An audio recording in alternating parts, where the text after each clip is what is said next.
Okay, check this out. What if I told you that saving just $1,000 could actually make you 13% smarter? I know it sounds kind of crazy, but there's some incredible science behind it. It's not just about peace of mind, it's about unlocking a serious cognitive boost. So, let's get right into it.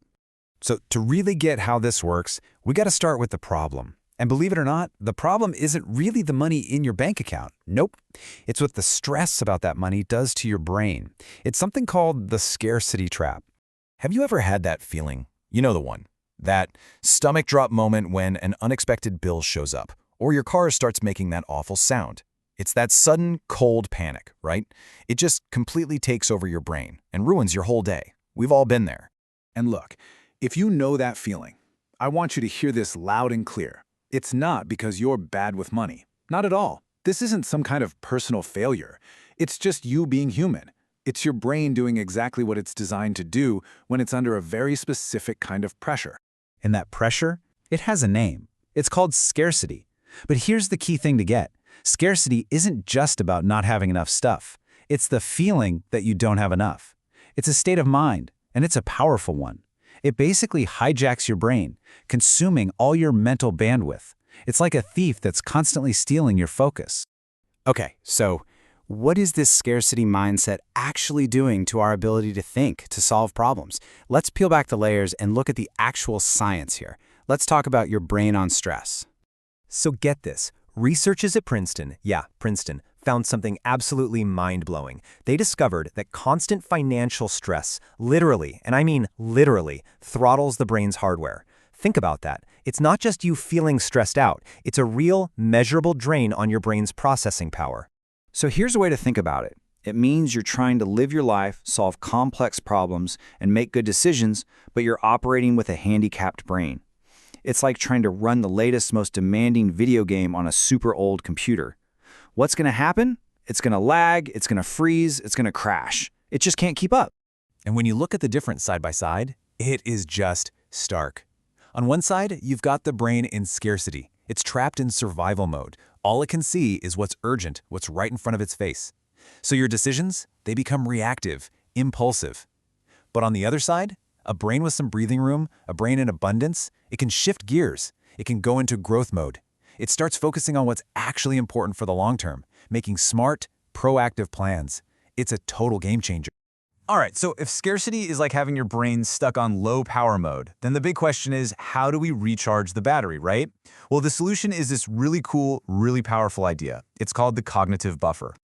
So what on earth is a cognitive buffer? Well, it's actually pretty simple. It's a small cushion of money. But here's the magic trick. Its real power isn't the money itself. It's what the money does for your brain. It's psychological. It creates this little bit of space, this psychological distance from that constant, nagging, low-level panic. And by doing that, it frees up a shocking amount of your mental energy. And the way it works is like this beautiful, simple chain reaction. Check it out. First, you build that small savings cushion. Step one. Right away, that constant background hum of financial anxiety, it starts to quiet down. And then your prefrontal cortex, the smart part of your brain, gets the message. It can finally downshift out of 24/7 crisis mode. And suddenly, poofs, you have mental space again. You actually have the brain power to think about the future and make long-term plans. I love this analogy. Think of your prefrontal cortex as the CEO of your brain, right? It's supposed to be doing the big picture strategic thinking. But when you're stuck in scarcity, that CEO isn't in the boardroom. Nope. They're downstairs in the mailroom frantically trying to put out a tiny fire. What the cognitive buffer does is it puts out the fire, and it lets your brain's CEO get back to their real job, making the smart, strategic decisions that actually move your life forward.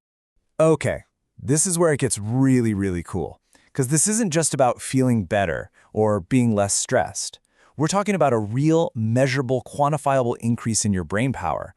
Let's actually look at the numbers and see how you can unlock that extra horsepower. So what are we talking about here? How big does this magic cushion need to be to change your life? 10 grand? 20? 50? You'd think it'd be some huge number, right? Well, the research points to a tipping point that is, surprisingly, small. A shockingly achievable number. Just $1,000. And this is the punchline. This is the whole ballgame. Having that $1,000 buffer doesn't just make you feel safer. The study showed it can boost your fluid intelligence and executive control, your actual brain performance, by up to 13%. 13. That's like adding 13 points to your IQ score. So no, you're not just calmer. You are literally, measurably smarter. You're thinking faster, clearer, and more effectively. And that's really the most important thing to take away from all of this. The crucial point here is that this isn't about getting rich. Not at all. It's about something way more powerful. It's about using a small, strategic tool to break a vicious psychological cycle. It's about buying back your own brain power from that thief we talked about, the thief of financial stress. So I'll leave you with this one final thought, this one powerful question. Just take a second and imagine it. What problems could you solve in your own life? What could you build or create or achieve if you suddenly had a 13% cognitive boost? What would you do with all that reclaimed brain power?